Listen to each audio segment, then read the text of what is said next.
Olha só quem foi pego em fake news. Finja surpresa. O governo federal, inflando e em muito os números da sua ajuda ao Rio Grande do Sul. Tudo com o objetivo de disfarçar sua incompetência na gestão da tragédia que acontece com os nossos irmãos gaúchos. Vejam só esses tweets. Olha aqui. Tweet do Paulo Pimenta, dizendo: agora, o presidente Lula oficial anuncia 50,9 bilhões em investimentos do governo federal para o Rio Grande do Sul. A gente já vai ver que não tem nada disso, que isso é falso, que está sendo inflado. Em seguida, tweet do próprio Lula, página oficial, Lula Oficial. Durante a cerimônia de anúncio de 50,9 bilhões em investimentos do governo federal para o Rio Grande do Sul, e aí segue falando da Janja, do cavalo caramelo. Na própria página do governo federal consta lá: o conjunto de ações foi detalhado pelo ministro da Fazenda, Fernando Haddad. Estamos falando da injeção de recursos de 50 bilhões de reais ao Rio Grande do Sul. Só que aí veio a BBC e desmascarou isso. Mostrou que estão inflados aí esses números em bilhões e bilhões e bilhões de reais.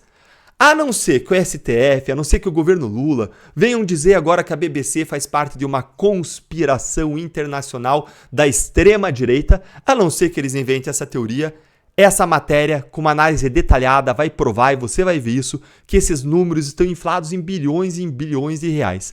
Vamos acompanhar, segue aqui comigo.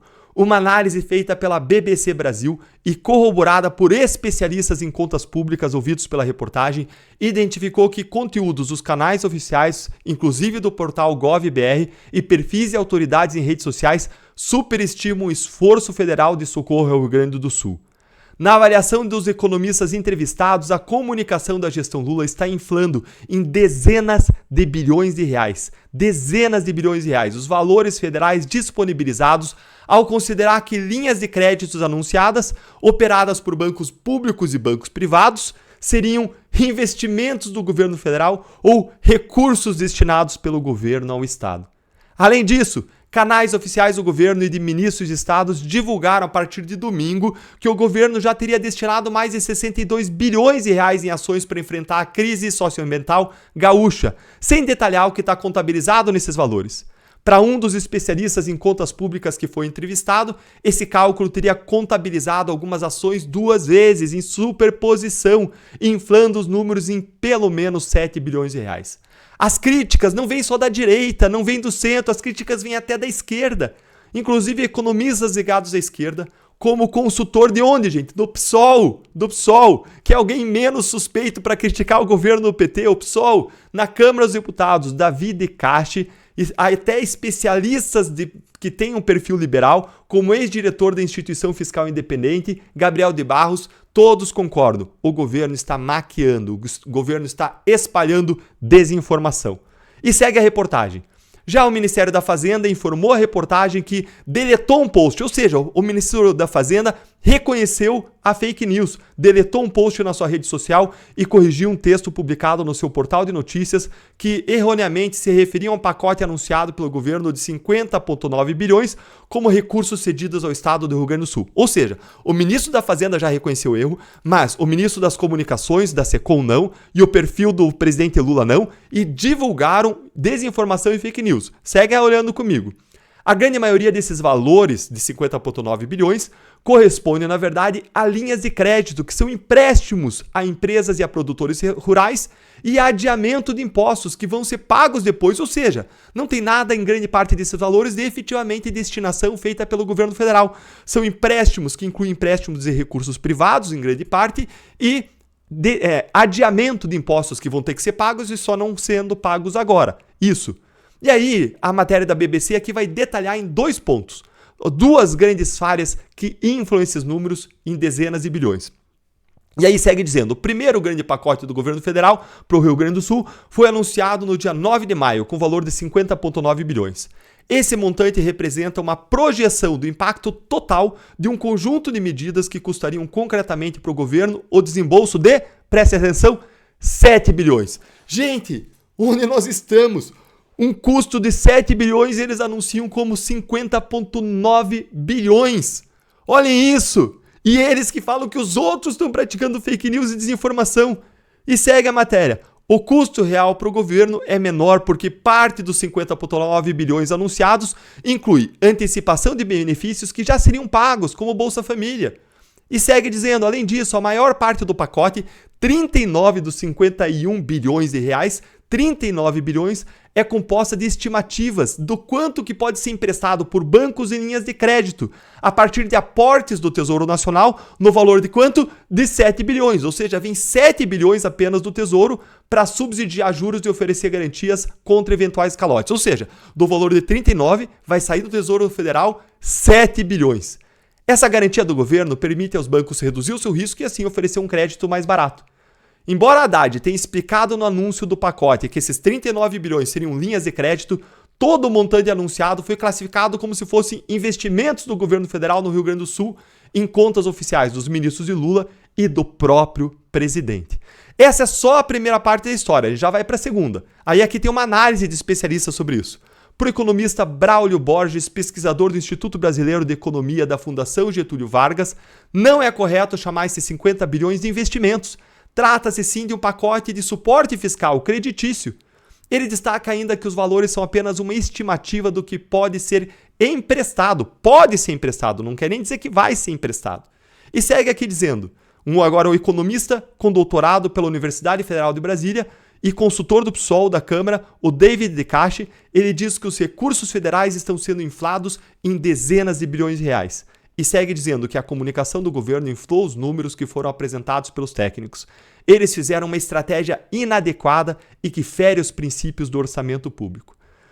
Aí você, além de ter esse inflar, esse inchaço de 7 para, muito mais que isso, para 50,9 bilhões, além de você ter esse inflaço aí, absurdo de valores, ainda existiu uma duplicação de valores referente ao segundo anúncio. Vamos acompanhar, acompanha aqui. O segundo grande anúncio do governo para o socorro do Rio Grande do Sul foi a edição de uma medida provisória no sábado, 11 de maio, abrindo um crédito extraordinário de 12,2 bilhões para ações no Rio Grande do Sul. Esses valores serviriam para cobrir gastos já anunciados, ou seja, do pacote 1. Como 7 bilhões, que é a maior parte dos 12, 7 bilhões já referia ao pacote 1, que seria usado para alavancar os investimentos, aquele valor do Tesouro Nacional. Com a abertura do crédito extraordinário, canais oficiais da gestão Lula e perfis de ministros nas redes sociais passaram a divulgar uma soma dos recursos destinados ao Rio Grande do Sul e somar os dois valores, do pacote 1 e do pacote 2, quando a maior parte do valor é o mesmo, está sobreposto. Alguns conteúdos falavam que os valores já somavam mais de 60 bilhões e outros que já somavam mais de 62 bilhões. Ou seja, apesar de boa parte do novo anúncio incorporar ações do primeiro pacote de 50,9 bilhões, o texto do governo parece somar esses valores para chegar aos mais de 62 bilhões já destinados ao Rio Grande do Sul.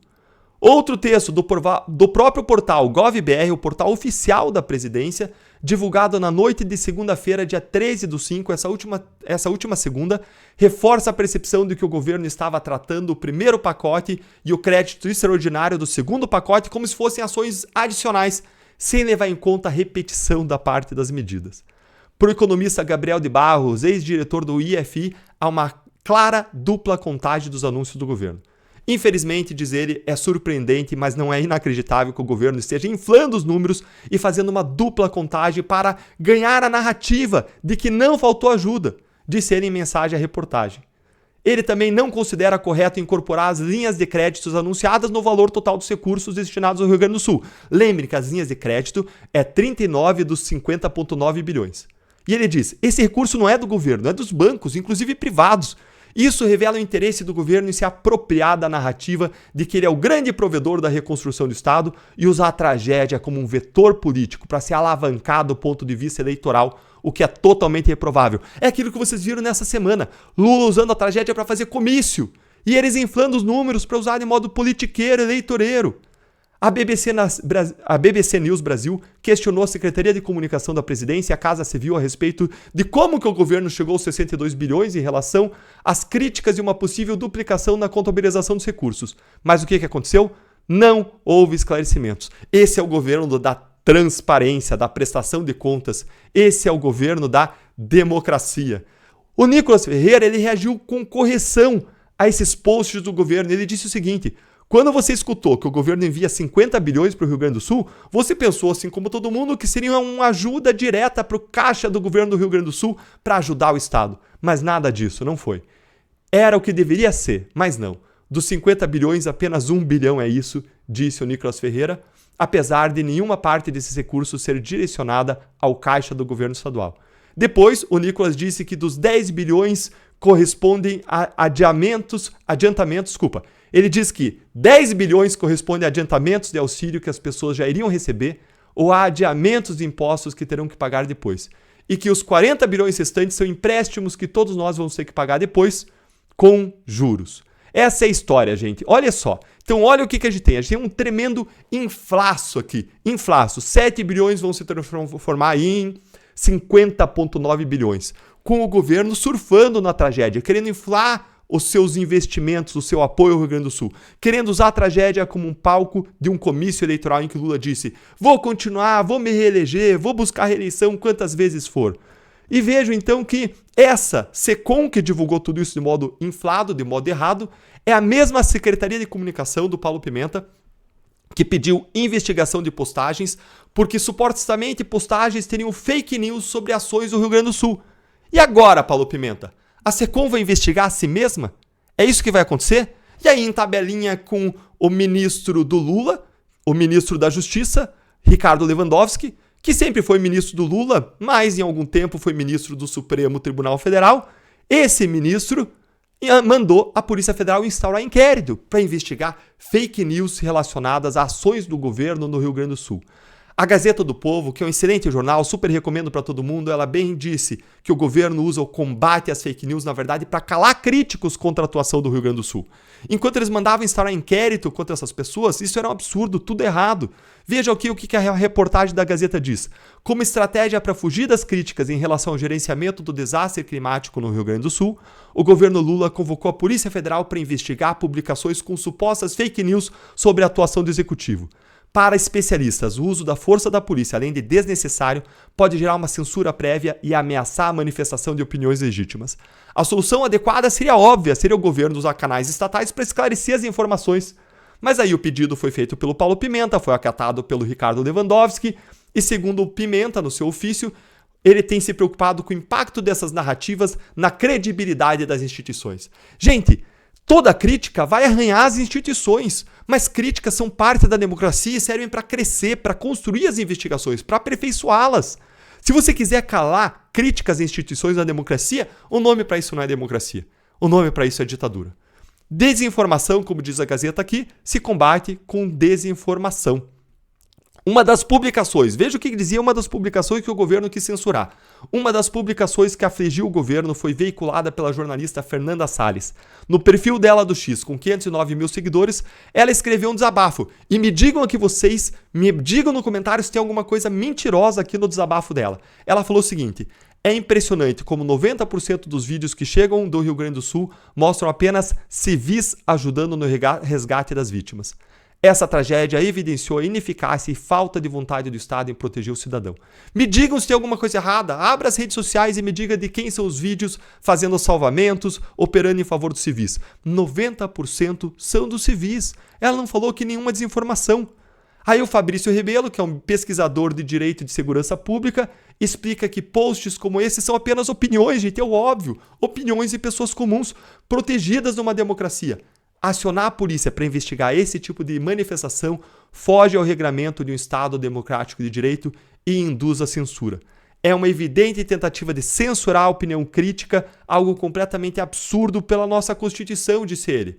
Mais do que isso, é uma explícita perseguição ideológica contra os opositores do governo, instrumentalizando a Polícia Federal para apurar fatos que, mesmo se fossem verdadeiros, mesmo se houvesse aí falsidade, fosse fake news, não seriam criminosos. Fake news não é crime no Brasil. Eis que não existe no Brasil o crime geral de fake news. E aí seguem outros analistas, outros comentadores aqui analisando na matéria que isso não é crime, que não teve nada de errado, que não podia ser investigado isso. E aí aqui uma outra matéria aqui mostra que, além de mandar investigar, num áudio vazado, o Paulo Pimenta fala em botar para foder com os caras. e mandar prender. É isso que eles querem. Abre aspas, botar pra fuder com os caras, é acabar com as críticas do governo, é ferrar quem faz críticas, essa é a grande verdade. E quem tá fazendo isso? Quem que tá trazendo toda essa sanha acusatória, toda essa sanha de perseguição, toda essa sanha de censura? É ele, Paulo Pimenta. A mesma pessoa que disseminou fake news, um documentário falso que falava que a facada no Bolsonaro tinha sido fraudulenta, tinha sido uma fakeada. Ele mesmo, que disseminou fake news, seria agora o grande ministro da verdade do governo Lula. Aquele que controlaria a disseminação da informação. Eles mesmos que acabaram de fazer uma série de falsidades para inflar a atuação do governo federal lá no Rio Grande do Sul. Para a vergonha desse governo. Isso é muito vergonhoso. Isso tudo mostra que existe um sistema de dois pesos, de duas medidas, mostra a instrumentalização do discurso contra a desinformação e contra as fake news para silenciar críticos do governo. Num ponto, gente, o STF está certo. A democracia de fato corre perigo. Mas não é por causa das fake news, não é por causa da desinformação, e sim por causa dos arbítrios e censuras praticados contra os adversários do governo Lula. E antes de sair, eu queria pedir para você aqui, segue o canal, deixa o seu like e eu quero saber o que você pensa sobre isso que a gente conversou nesse vídeo. Conta aí pra gente.